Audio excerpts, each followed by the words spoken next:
My beloved brothers and sisters in Christ, cherished sons and daughters of God, there is a quiet question many believers carry within them, because even as they continue to pray, continue to hope, and continue to believe, something in their lives still feels unchanged.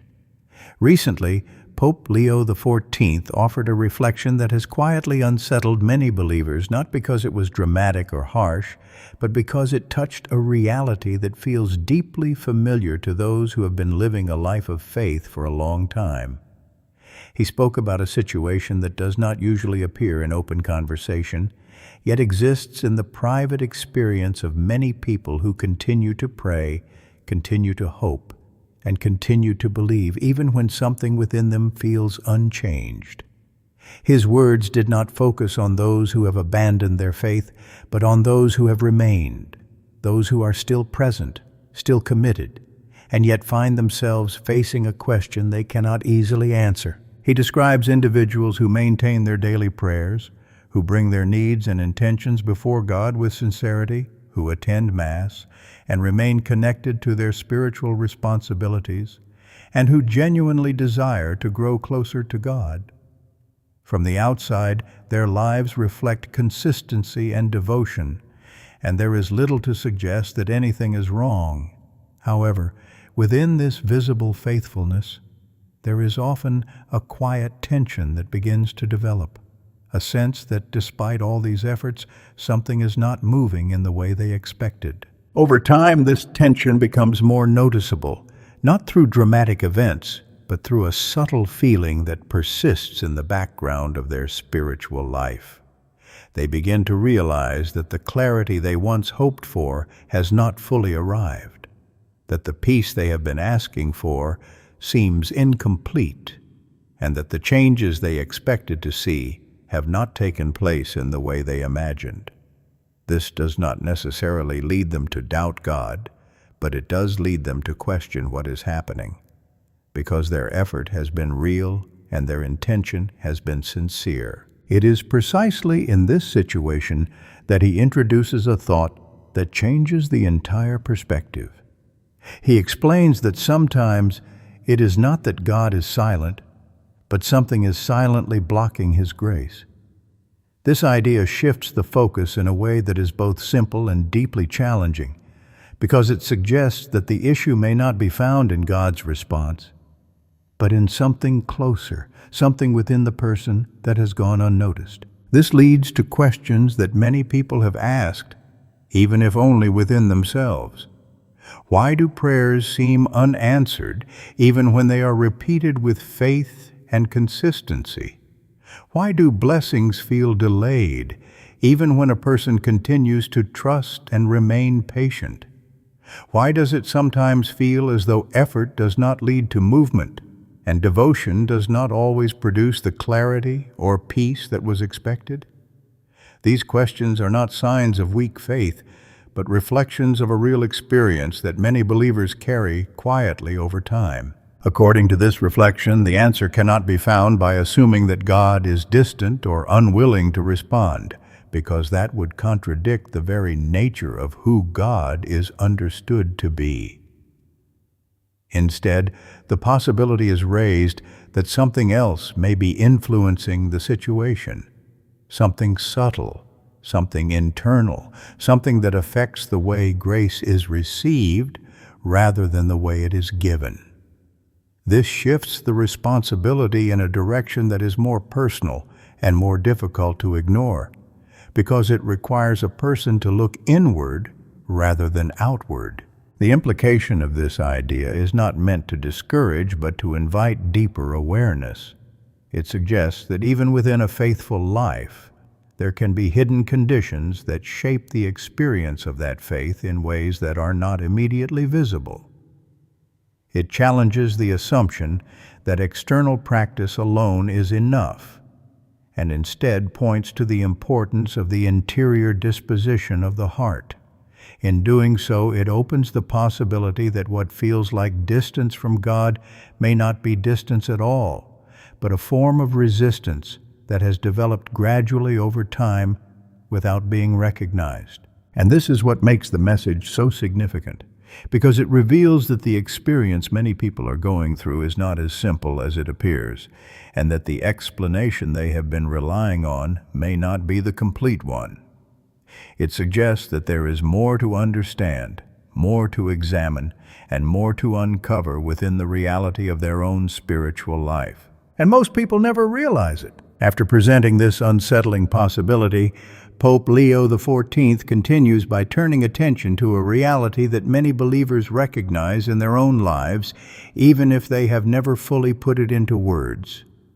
He speaks about people who remain committed to their faith, who continue to pray regularly, who attend Mass, and who sincerely try to live according to what they believe.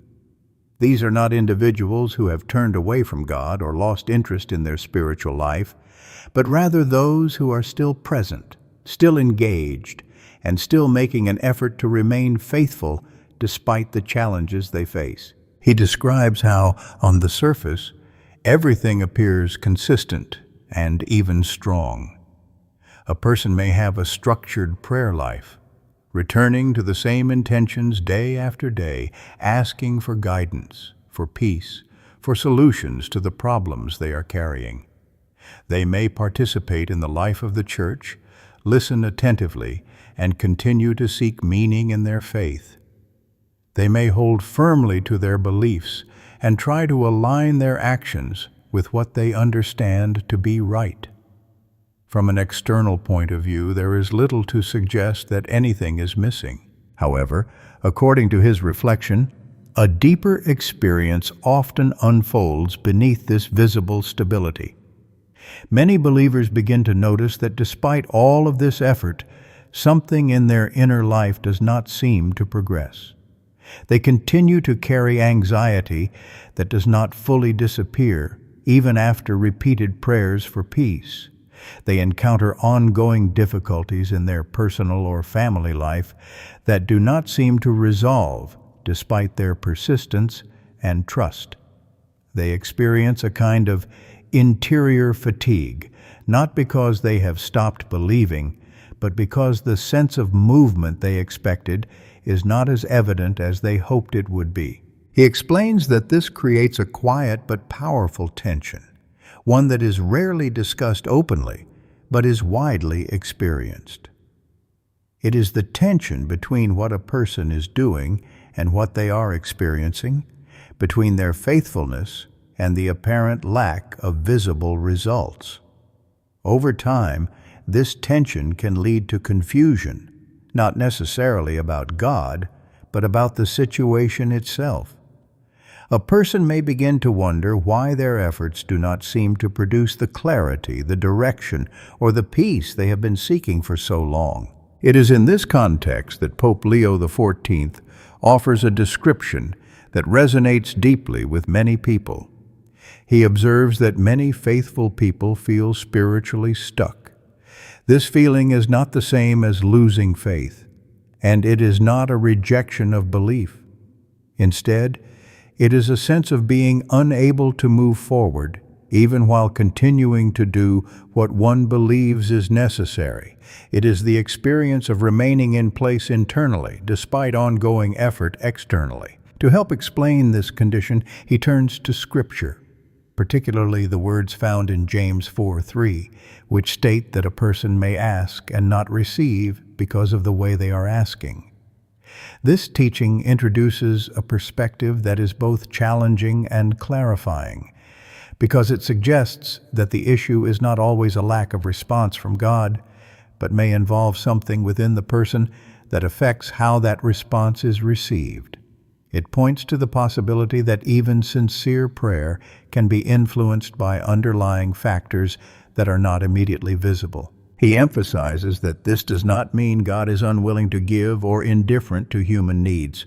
On the contrary, the consistent understanding is that God is attentive and generous, always ready to respond in ways that are aligned with truth and goodness. The difficulty arises when something within the human heart creates a barrier, something subtle but real, something that interferes with the flow of grace in a way that is not easily recognized. This perspective shifts the entire focus of the situation. Instead of assuming that the problem lies in God's silence, it opens the possibility that the issue may be connected to the condition of the person who is praying. It suggests that spiritual stagnation is not simply a mystery without explanation, but a sign that something deeper may need to be understood and addressed. This realization can be uncomfortable because it requires a person to look inward rather than outward, but it also opens the door to a more meaningful understanding of their experience. By presenting this idea, Pope Leo XIV does not seek to create discouragement, but to offer clarity. He invites believers to consider that the feeling of being stuck is not necessarily the end of the story, but the beginning of a deeper reflection. It is an opportunity to move beyond surface-level explanations and to examine what might be happening beneath the visible structure of one's spiritual life. And once this question is taken seriously, it naturally leads to the next step, one that cannot be avoided if a person truly wants to understand what is happening and move forward with greater awareness. So what could be blocking it? At this point, Pope Leo XIV moves from describing the experience of believers into something far more direct, offering a truth that is not easy to accept, but is necessary to understand if the situation is to become clear. He does not remain at the level of observation, but begins to explain what may actually be happening beneath the surface of this spiritual struggle. His words introduce a perspective that challenges a very common assumption, especially among those who feel that their prayers are not being answered, or that their efforts are not producing the results they expected. He states with clarity that God does not withhold blessings without reason. This statement immediately shifts the direction of the conversation, because it removes the idea that God is acting arbitrarily or without purpose. It suggests that what may appear to be silence or delay is not random, and not a sign of indifference, but something that has meaning, something that follows a deeper logic that is not always immediately visible. This is important because it reframes the entire experience of waiting, transforming it from something confusing into something that invites reflection. He explains that God's nature is not one of reluctance, but of generosity. God is not distant, nor is he unwilling to respond to those who seek him with sincerity. On the contrary, the desire to give, to guide, and to bless is rooted in who God is. This means that the absence of visible results cannot simply be explained by a lack of willingness on God's part. If God desires to give, and if he is attentive to those who pray, then the question must be asked from a different angle, one that looks beyond the surface of the situation. It is here that Pope Leo XIV introduces the idea of spiritual obstacles, a concept that brings tension into the discussion because it places responsibility closer to the individual. He explains that while God remains constant, the human heart does not always remain equally open. There can be conditions, attitudes, or patterns within a person that affect the way grace is received, even if those conditions are not immediately obvious. These obstacles are not always dramatic or clearly defined, which is why they can exist without being recognized for long periods of time. According to his teaching, these spiritual obstacles do not necessarily come from a deliberate rejection of God, but often develop gradually through small choices, unnoticed habits, or unresolved attitudes that accumulate over time. A person may continue to pray and participate in their faith, while at the same time carrying within them elements that limit their openness. This creates a situation where grace is present but not fully received, where the relationship with God continues, but not with the same depth or clarity as it could. This explanation helps to clarify why the experience of being spiritually stuck can occur even in the life of someone who is genuinely trying to remain faithful. It shows that the issue is not always about effort or intention, but about the condition of the heart that lies beneath those actions. Without addressing that condition, the external practices may continue without leading to the transformation that is being sought. He expresses this reality in a way that brings the entire message into focus, stating that the problem is not God's absence, but human resistance. This statement captures the essence of what he is teaching, because it reveals that what appears to be a lack of response from God may actually be connected to something within the person that has not yet been opened, examined, or surrendered.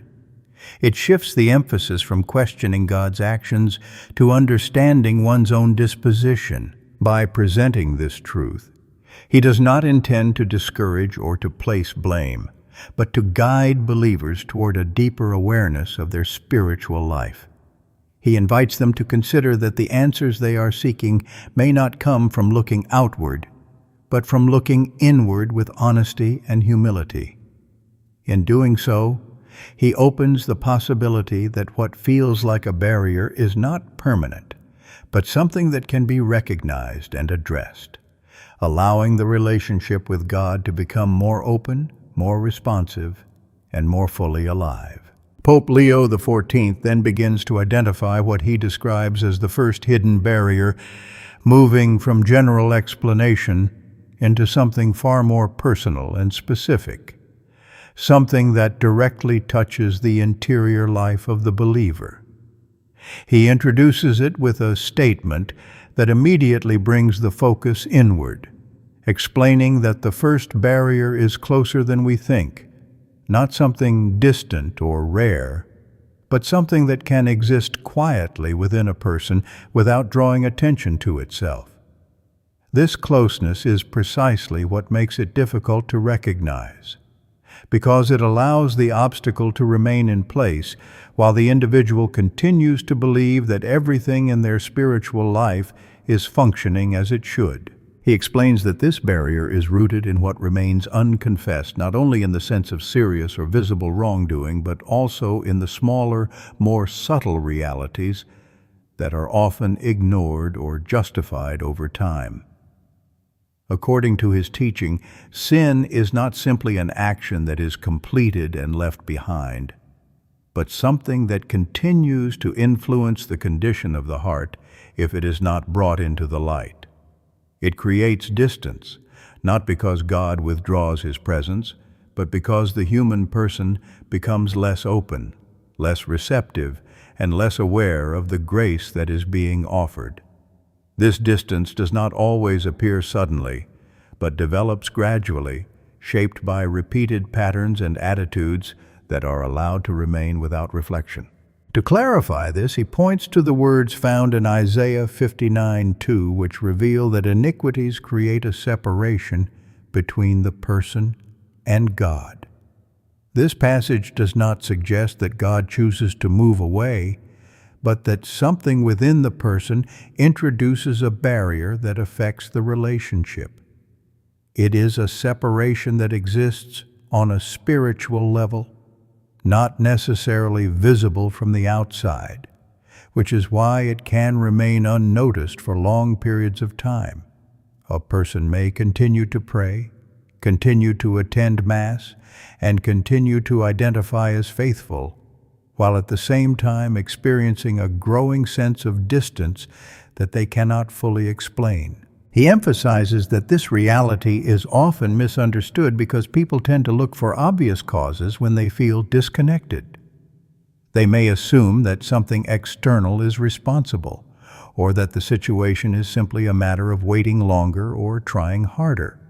However, he explains that the deeper cause is often found within, in aspects of life that have not been honestly examined or brought before God. These are not always dramatic failures, but frequently take the form of attitudes such as bitterness, where resentment is held on to instead of being released, or dishonesty, where truth is compromised in ways that seem small but gradually shape the integrity of the person. In addition to these, he speaks about hidden habits, patterns of behavior that a person may keep private or minimize, convincing themselves that they are not significant enough to matter. Over time, these elements begin to influence the interior life in ways that are not immediately obvious. They do not necessarily stop a person from praying, but they affect how that prayer is experienced. They do not prevent a person from participating in their faith, but they limit the depth of that participation. This is why he insists that the issue cannot be understood simply by observing external actions, because the true condition of the relationship is determined by what is happening within the heart. He expresses this with a statement that captures the experience many people struggle to articulate, explaining that a person can be praying and still feel far from God. This does not mean that their prayer is without value or that their faith is insincere, but it does reveal that something within them is creating a barrier that has not yet been addressed. The feeling of distance, in this sense, is not necessarily a sign that God is absent, but an indication that there is something in the relationship that requires attention and healing. Pope Leo XIV is careful to present this truth with a sense of purpose that goes beyond correction. He does not speak about sin in order to condemn, but to open a path toward restoration. His intention is not to place blame, but to help believers understand why they may be experiencing a lack of movement in their spiritual life. By identifying unconfessed sin as a hidden barrier, he is not closing the door, but showing where it can be opened again. He emphasizes that recognition is the first step because what remains hidden cannot be healed, and what is not acknowledged cannot be transformed. This perspective invites a deeper level of honesty, one that requires a person to move beyond routine and into self-examination. It calls for the courage to look at what has been ignored, to confront what has been avoided, and to bring it into the presence of God without justification or delay. This is not an easy process, because it challenges the natural tendency to protect oneself from discomfort, but it is necessary for restoring the openness that allows grace to flow freely. He explains that when this barrier is addressed, the change is not always immediate or dramatic, but it is real and meaningful. The sense of distance begins to diminish, the clarity that was once missing starts to return, and the relationship with God becomes more alive and more responsive. This does not happen because God has changed, but because the person has become more open to what was already being given. In presenting this first hidden barrier, Pope Leo XIV establishes a foundation for understanding the deeper dynamics of spiritual life. He shows that what many people experience as silence or distance is not without explanation, and that the answer is often closer than they expect. By bringing attention to unconfessed sin, he offers not only an explanation for spiritual stagnation, but also a path toward healing, one that begins with honesty, continues with humility, and leads toward a renewed openness that allows grace to be received more fully. To make this truth more concrete and easier to understand, Pope Leo XIV often points to real experiences that reflect what happens when this hidden barrier is finally addressed, and he shares the story of a man whose spiritual life appeared consistent on the outside, but felt deeply unsettled within. This man had been praying for many years, maintaining a routine that rarely changed, bringing his concerns, his hopes, and his struggles before God with a sense of discipline that he believed should eventually lead to peace. From an external perspective, there was nothing unusual about his life of faith because he continued to do what many would consider sufficient, remaining present, remaining committed, and continuing to seek God in the way he knew how. However, despite all of this effort, Something within him remained unresolved. Over time, he began to notice a growing emptiness that he could not easily explain, a quiet absence of connection that made his prayers feel more like repetition than encounter. He was not lacking words, and he was not lacking intention, but there was a sense that something essential was missing. The closeness he once expected to feel never seemed to fully develop, and the peace he hoped would come as a result of his persistence remained just out of reach. According to Pope Leo XIV, this kind of experience is more common than people realize because it often develops gradually and without clear signs. The man did not suddenly lose his faith, nor did he consciously turn away from God. Instead, he continued on the same path, hoping that consistency alone would eventually lead to change. Yet internally, the distance he felt began to shape his perception, leading him to quietly question why nothing seemed to shift despite all his efforts. The turning point in his story did not come through a dramatic external event, but through a moment of honest reflection that led him to consider something he had been avoiding for a long time. He began to recognize that there were aspects of his life that he had not brought before God, areas he had ignored, justified, or simply left unexamined. These were not necessarily things he considered severe, but they were real, and they had remained unaddressed for years. Eventually, he made a decision that he had postponed repeatedly. After a long period of hesitation, he returned to confession, not out of habit, but out of a genuine desire to confront what he had been carrying within himself. This step required humility because it meant acknowledging what he had previously avoided, and it required honesty because it meant facing himself without excuses. Yet it was precisely this moment that began to change everything. Pope Leo XIV explains that what followed was not immediate perfection or a sudden transformation of every circumstance, but something deeper and more meaningful. The man began to experience a sense of peace that had been absent for a long time, not because his external situation had changed, but because the internal barrier had been removed. There was a clarity that returned to his thinking, allowing him to see his life and his relationship with God in a way that felt more real and more grounded.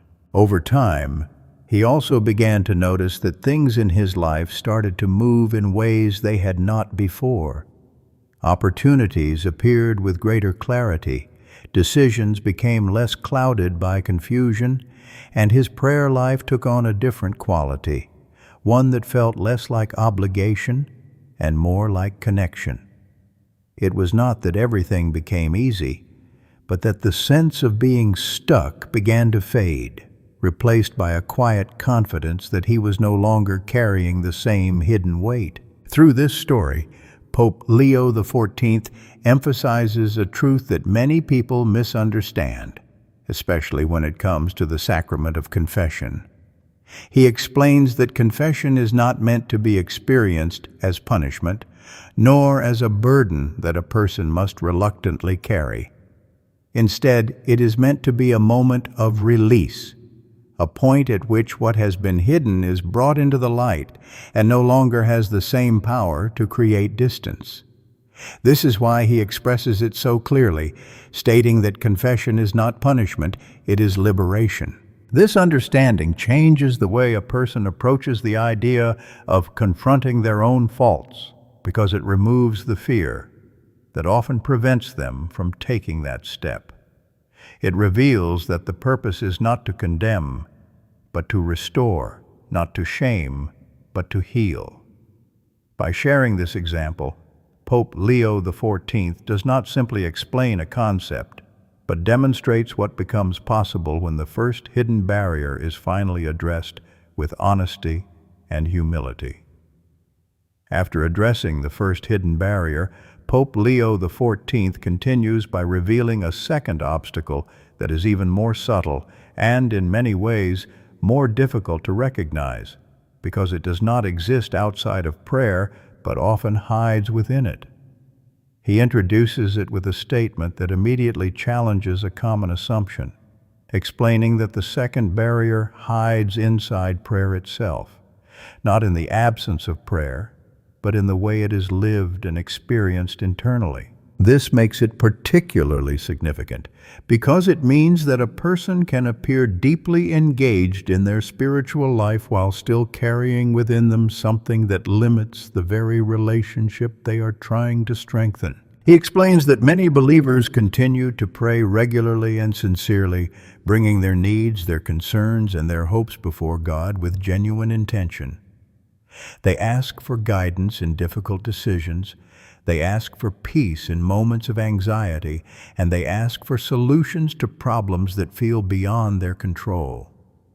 From the outside, their prayer life appears active and consistent, and there is no clear indication that anything is missing. However, according to his teaching, the deeper reality is not always defined by the presence of prayer, but by the presence of trust within that prayer. He points out that it is possible to pray while still holding on tightly to fear, to speak words of faith while internally remaining anxious about the outcome, and to ask for God's help while at the same time trying to control every detail of the situation. This creates a tension within the act of prayer itself, because the words express dependence on God, but the heart continues to rely on its own understanding. Over time, this tension becomes part of a person's spiritual pattern, shaping the way they approach God without them fully realizing it. To clarify this, Pope Leo XIV refers to Scripture, including Proverbs 3:5, which calls believers to trust in the Lord with all their heart and not rely on their own understanding.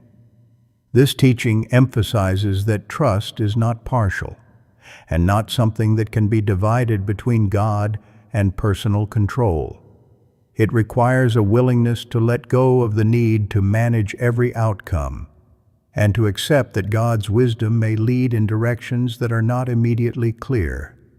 In addition to this, he also points to the words found in Matthew 6:25, where believers are encouraged not to be consumed by worry about their lives, because such anxiety reflects a lack of trust in the care that God provides. According to his reflection, these teachings reveal that trust is not an optional element of prayer, but an essential one.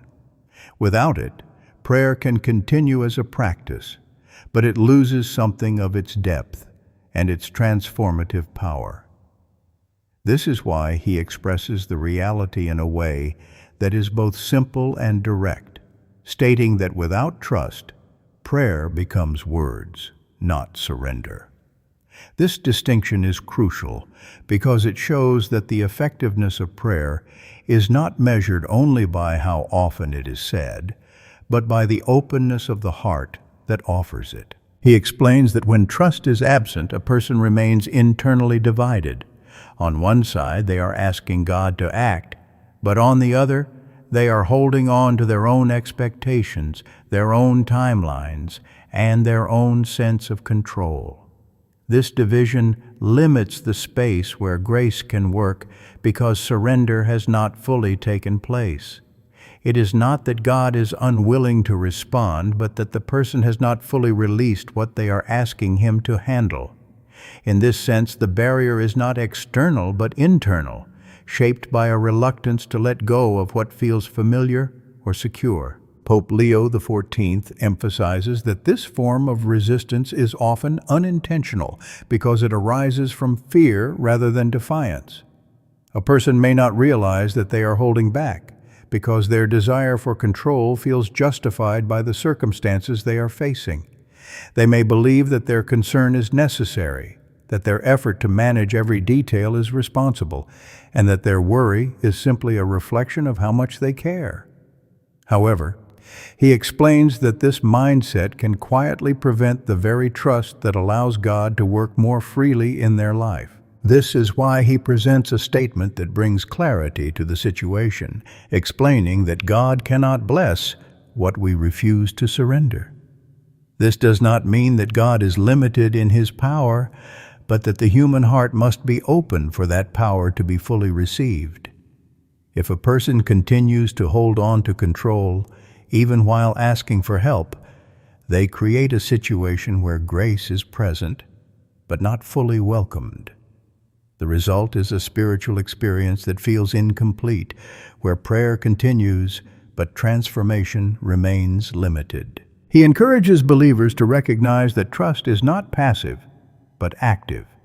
It is not the absence of effort, but the willingness to place that effort in God's hands without insisting on a specific outcome.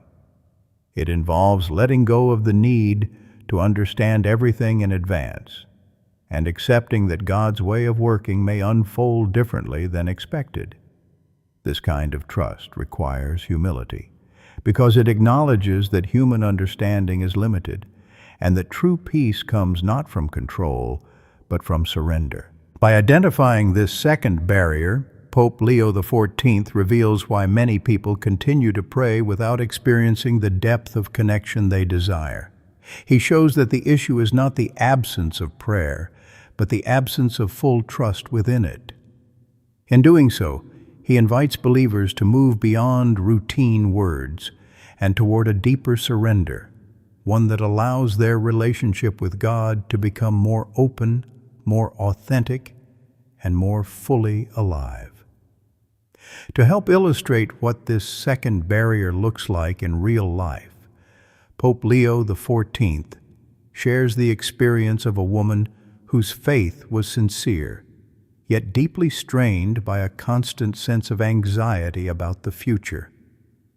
She was someone who believed in God, who prayed regularly, and who genuinely desired to live according to her faith. But her interior life was marked by a persistent need to control what lay ahead. Her concerns were not without reason, as she faced uncertainties that affected her stability, her decisions, and her sense of direction. And because of this, she felt compelled to manage every detail as carefully as possible. According to his reflection, she approached her life with a strong sense of responsibility, always trying to anticipate outcomes, prevent problems, and secure the results she believed were necessary. She would pray for guidance and for help, but even as she prayed, her mind remained occupied with plans, calculations, and possible scenarios. She asked God for direction, yet at the same time, she felt that it was entirely up to her to ensure that everything would work out. This created a quiet tension within her, because while her words expressed faith, her actions revealed a deep reliance on her own control. Over time, this pattern began to affect her in ways she could not ignore. Her anxiety did not decrease, even though she continued to pray consistently. Instead of feeling a sense of relief after bringing her concerns before God, she often found herself returning to the same worries, replaying them in her thoughts, and trying to solve them through her own effort. The more she tried to control, the more exhausted she became, and the more distant peace seemed to feel. Pope Leo XIV explains that this kind of experience is not uncommon, because it reflects a misunderstanding of what trust truly means. The woman did not lack faith in the sense of belief, but she struggled to surrender the outcome of her situation. She believed that God could help, but she also believed that she needed to remain in control in order to avoid failure or loss. This dual approach created a divided interior state where prayer and anxiety existed side by side without resolution. The turning point in her story came when she began to recognize that her effort to control everything was not bringing the security she hoped for, but was instead deepening her sense of instability. Through reflection and guidance, she started to understand that trust required more than asking for help. It required a willingness to release the need to determine every outcome. This realization did not come easily because letting go felt uncertain and even risky. but she gradually began to take small steps toward surrender. She continued to pray, but her prayer began to change in a subtle yet important way. Instead of focusing only on what she wanted to happen, she began to express a willingness to accept what God would allow. Instead of trying to manage every detail, she started to acknowledge that her understanding was limited and that she did not need to carry everything on her own. This shift did not remove all of her concerns immediately, but it began to alter the way she experienced them. As she learned to trust more deeply, something within her began to change. The anxiety that had once dominated her thoughts started to lose its intensity, and in its place, a sense of peace began to emerge. This peace was not based on having all the answers, but on no longer needing to control every outcome. It allowed her to approach her situation with greater clarity, making decisions without the same level of fear that had previously influenced her. Pope Leo XIV notes that alongside this interior change, she also began to notice external developments that she had not anticipated. Opportunities appeared in ways she had not planned, and situations that once seemed uncertain began to unfold with a sense of direction. It was not that every difficulty disappeared, but that her perspective had shifted enough to recognize possibilities she had previously overlooked.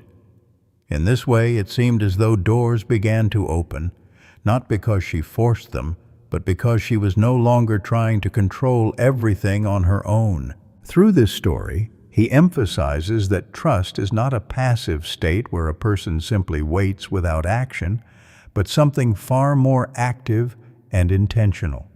It requires a decision to release control while continuing to move forward with faith. This is why he expresses it clearly, stating that trust is not passive, it is faith in action.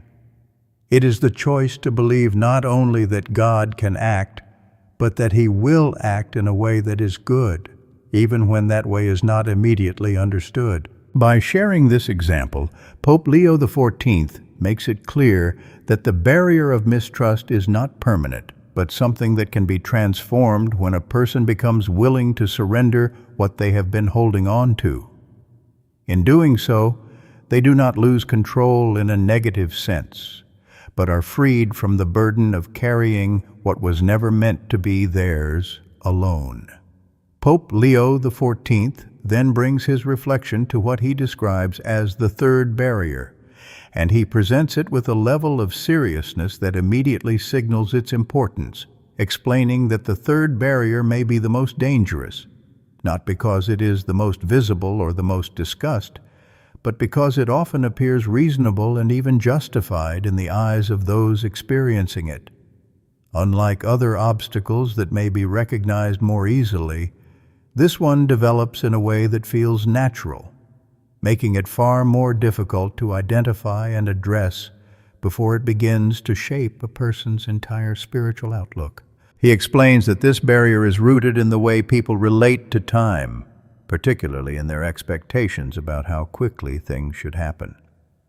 In a world that is accustomed to immediate results and rapid responses, it becomes easy for individuals to carry that same expectation into their spiritual life. They pray and expect clarity soon after. They ask for help and anticipate visible change, and they look for signs that their situation is improving within a time frame that feels reasonable to them. When those expectations are not met, a subtle tension begins to form, one that may not seem significant at first but gradually becomes more influential over time. To provide clarity on this, Pope Leo XIV turns to Scripture, pointing to Ecclesiastes 3:1, which reminds believers that there is a time for everything and a season for every purpose under heaven.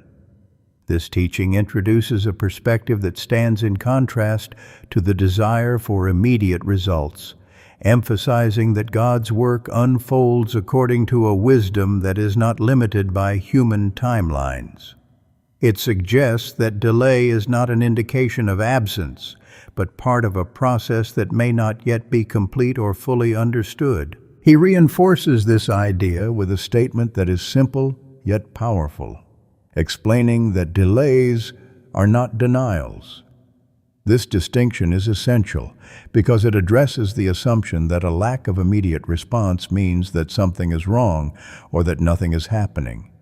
Instead, it invites believers to consider that what appears to be a delay may actually be preparation, that what feels like waiting may be part of a larger process that is still unfolding beyond what can be seen. However, Pope Leo XIV also explains that when this understanding is not embraced, a progression begins that can gradually weaken a person's faith without them realizing it.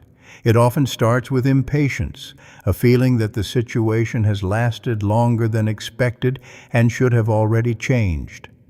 This impatience may seem harmless at first, but it creates a sense of internal pressure, a desire to move things forward more quickly, even when the timing is not within one's control. From impatience, the next stage begins to develop, which is frustration. When repeated efforts do not lead to immediate results, the person may begin to feel discouraged, questioning why their prayers do not seem to produce visible change. This frustration can become more intense over time, especially when the situation continues without clear improvement, leading to a growing sense of dissatisfaction that affects the way they approach their faith. If this process continues, frustration can gradually give way to doubt. At this stage, the person may begin to question not only the situation, but also the reliability of what they have believed. They may wonder whether their prayers are truly being heard, or whether their trust has been misplaced. This doubt does not always appear as a complete loss of faith, but as a quiet uncertainty that begins to influence their thinking and their expectations. Pope Leo XIV warns that if this pattern is left unchecked, it can lead to something even more serious, which is a gradual weakening of faith itself. This does not usually happen suddenly, but develops over time as the person becomes less confident, less hopeful, and less willing to trust in what they cannot immediately see. What began as impatience slowly transforms into a deeper disengagement where the relationship with God is no longer approached with the same openness or expectation as before. He expresses this progression with a clarity that reveals its seriousness, explaining that when we reject God's timing, we slowly begin to lose trust in Him. This statement highlights the core issue because it shows that the problem is not simply about waiting, but about how a person responds to that waiting. Rejecting God's timing does not always involve a conscious decision, but often takes the form of resistance, where the person internally insists that things should happen differently or more quickly. This resistance creates a barrier that affects the relationship in a subtle but significant way. A person may continue to pray and remain active in their faith, but their trust is no longer as strong or as complete as it once was. They may still believe, but with hesitation, and they may still hope, but with uncertainty. Over time, this change in attitude shapes the entire experience of their spiritual life, making it more difficult to recognize the presence of grace that continues to be offered. Pope Leo XIV emphasizes that understanding God's timing does not mean passively accepting every situation without effort, but recognizing that not everything unfolds according to human expectation. It requires a willingness to remain faithful even when the outcome is not yet visible, and to trust that what is happening is not without purpose. This kind of trust is not easy, because it goes against the natural desire for control and certainty. But it is essential for maintaining a relationship that is rooted in faith rather than in immediate results. By identifying this third barrier, he brings the reflection to a deeper level, revealing that one of the greatest challenges in spiritual life is not simply believing in God, but remaining patient in the way he chooses to act. He shows that the danger is not found in waiting itself, but in allowing that waiting to transform into resistance. In doing so, he invites believers to reconsider their expectations and to approach time not as an obstacle, but as part of the way God works to bring about something greater than what can be seen in the present moment. After revealing these three barriers, Pope Leo XIV brings the reflection into a moment of deeper clarity, not by introducing something new, but by helping believers see how these realities are connected and what they ultimately reveal about the spiritual life. He does not treat these obstacles as isolated issues, but as parts of a larger pattern that shapes the way a person relates to God over time. When seen together, they form a clearer picture of why so many people feel as though their faith is not moving forward, even when their external practices remain consistent. He identifies the three barriers in a way that is both simple and direct, pointing first to sin that remains unaddressed, then to a lack of trust that limits surrender, and finally to impatience that resists God's timing. Each of these, on its own, has the ability to influence the heart, but when combined, they create a deeper condition that affects the entire relationship with God. They do not necessarily remove faith, but they shape the way that faith is experienced, often reducing its clarity, its depth, and its sense of movement. According to his teaching, what makes these barriers so significant is not only their presence, but their subtlety. They do not always appear as clear rejection or intentional distance from God, but often develop gradually through attitudes and patterns that seem reasonable at the time. A person may not recognize that bitterness has taken root, that control has replaced trust, or that impatience has begun to influence their expectations. Yet over time, these elements begin to shape the interior life in ways that are difficult to reverse without conscious awareness. He explains that this is why many believers struggle to understand their own experience, because they continue to look for explanations outside of themselves, assuming that the issue must be found in circumstances or in the timing of events. However, the deeper reality often lies within, in the condition of the heart that has been formed by these hidden influences. This is what shifts the entire perspective, because it reveals that the problem is not primarily external, but internal, not something happening far away, but something developing quietly within the person. Pope Leo XIV expresses this understanding with a statement that captures the essence of his message in a way that is both simple and profound. He explains that God is not far, but the heart can become closed. This insight changes the way a person interprets the feeling of distance, because it suggests that what feels like separation is not necessarily the result of God moving away, but of the person becoming less open to his presence. It introduces the possibility that the relationship has not been broken from one side, but restricted from the other. This leads to a deeper realization that challenges a common assumption about spiritual life. Many people believe that the primary issue is whether God is present or absent, whether he is responding or remaining silent. However, Pope Leo XIV redirects this understanding by emphasizing that the real issue is not absence, but resistance. This resistance does not always appear as opposition, but often as hesitation, as control, or as a lack of willingness to fully open the heart. It is subtle, yet powerful enough to affect the entire experience of faith. He encourages believers to see that these barriers do not define their relationship with God, but they do influence it in ways that cannot be ignored. Recognizing them is not meant to create discouragement, but to provide clarity, because what is understood can be addressed, and what is acknowledged can begin to change. This awareness becomes the turning point, the moment where a person moves from confusion to understanding and from passive experience to intentional reflection.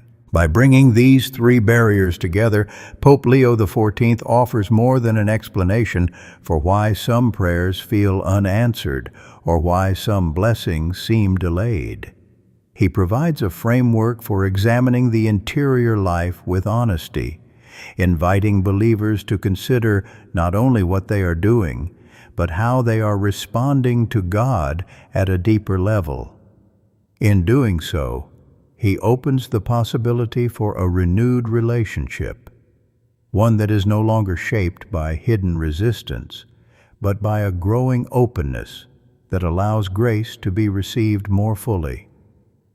After leading believers through the reality of these hidden barriers, Pope Leo XIV directs attention to a moment that stands at the center of the Christian life, a moment where the question of distance, delay, and unanswered prayer is placed in a completely different light. He emphasizes that if there is one place where grace flows most freely, most fully, and most powerfully, it is in the Eucharist, not as an abstract idea, but as a living reality that continues to be present in every celebration of the Mass. He explains that this moment is not defined by emotion or by what a person happens to feel, but by what is truly taking place beyond what can be seen.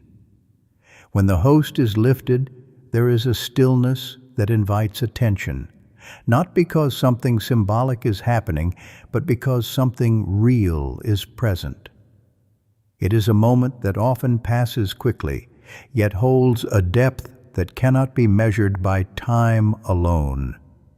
According to his teaching, this is not simply a ritual, but a point where heaven and earth meet in a way that is both immediate and profound. Pope Leo XIV expresses this truth with a statement that shifts the entire understanding of spiritual distance, explaining that heaven is not far, it is present. This declaration removes the idea that God must be reached through effort alone, because it reveals that His presence is already given, already near, and already accessible in a way that does not depend on human ability. It changes the perspective from seeking something distant to recognizing something that is already being offered. He continues by emphasizing that in this moment, Christ is truly there, not as a memory or a representation, but as a living presence that remains constant, regardless of how it is perceived. This means that grace is not something that must be earned or forced, but something that is already being poured out, continuously and generously, without limitation. The flow of grace does not depend on the perfection of the person, but on the openness with which it is received. This is where the reflection reaches its highest point, because it brings together everything that has been explained before. If grace is being given so freely, if Christ is truly present, and if heaven is not distant but near, then the question is no longer about whether God is acting, but about how the human heart is responding. It becomes clear that the issue is not a lack of divine movement, but something within the person that may be limiting their ability to receive what is already there. Pope Leo XIV brings this realization into focus with a statement that serves as both a conclusion and a challenge, explaining that nothing is blocking God except the openness of the heart. This statement does not deny the reality of struggle or difficulty, but it clarifies where the true barrier lies. It shows that God's presence is not restricted, that His grace is not withheld, and that His action is not delayed in the way people often imagine. Instead, it reveals that the determining factor is the condition of the person who is standing before Him. In this way, the moment of the Eucharist becomes more than a point of devotion. It becomes a mirror, reflecting the state of the heart and revealing whether it is open or closed, receptive or resistant. It invites a response that goes beyond routine participation and calls for a deeper awareness of what is truly taking place. By directing attention to this moment, Pope Leo XIV does not simply highlight its importance, but shows that it contains the answer to the very struggle that many believers carry, an answer that is not found in distant explanations, but in a presence that is already here. After revealing these realities, Pope Leo XIV does not leave the reflection at the level of understanding, but brings it to a point of decision, because what has been uncovered is not meant to remain as information, but to become an invitation to act. He makes it clear that recognizing these barriers is only the beginning, and that the true turning point comes when a person is willing to respond with honesty and intention. The message is no longer about what might be happening, but about what must be done if the situation is to change. He explains that if someone feels as though grace has been blocked, if there is a sense of distance, dryness, or lack of movement in their spiritual life, then the first step is not to look outward for explanations, but inward with sincerity. It requires a willingness to examine the heart, not superficially, but with real attention to what may have been ignored, justified, or left unaddressed over time. This examination is not meant to create fear, but clarity, because what is seen truthfully can be brought into the light and no longer has to remain hidden. From there, he calls believers to return to God, not in a distant or abstract way, but in a personal and immediate manner. Returning does not mean starting over completely, but reconnecting with a relationship that may have been weakened by these hidden barriers. It means approaching God without pretense, without delay, and without the need to appear stronger than one truly is. This return is not based on perfection, but on honesty, because it is honesty that opens the way for restoration. At the same time, he emphasizes the importance of trusting God's timing, especially for those who have grown weary of waiting or discouraged by delays. Trust, in this sense, is not simply a feeling, but a decision to remain open even when the outcome is not yet visible. It is the willingness to accept that what is happening may not align with personal expectations, yet still believe that it is not without purpose. This kind of trust requires patience, but it also brings a freedom that cannot be found in constant control. Pope Leo XIV then presents a warning that brings urgency to the entire message, explaining that the greatest danger is not distance from God, but becoming comfortable with it. This statement reveals something deeper than the experience of struggle itself, because it shows that the real risk is not feeling far, but accepting that distance as normal and no longer seeking to change it. When a person becomes accustomed to spiritual emptiness, they stop asking the questions that lead to growth, and they stop looking for the answers that could restore what has been lost. He encourages believers not to allow that condition to settle into their lives, but to respond while there is still awareness, while the desire for something more is still present. This is why he brings the message into a personal moment, one that does not require a dramatic setting, but simply a willingness to pause and reflect. Perhaps tonight, before you sleep, there is an opportunity to be honest in a way that has been delayed, to step out of routine and into a moment of real encounter. In that moment, he invites a question that cannot be answered casually because it goes directly to the center of the issue. Is my heart truly open, or have I slowly closed it?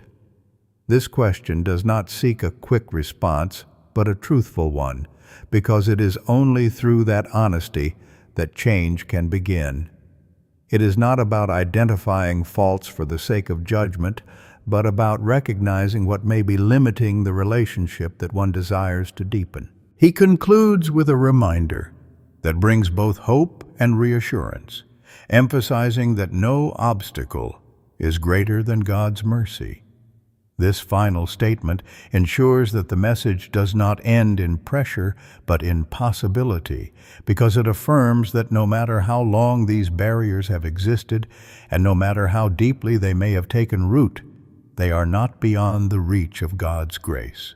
The path forward remains open, and the invitation remains present, waiting to be accepted with a heart that is willing to respond.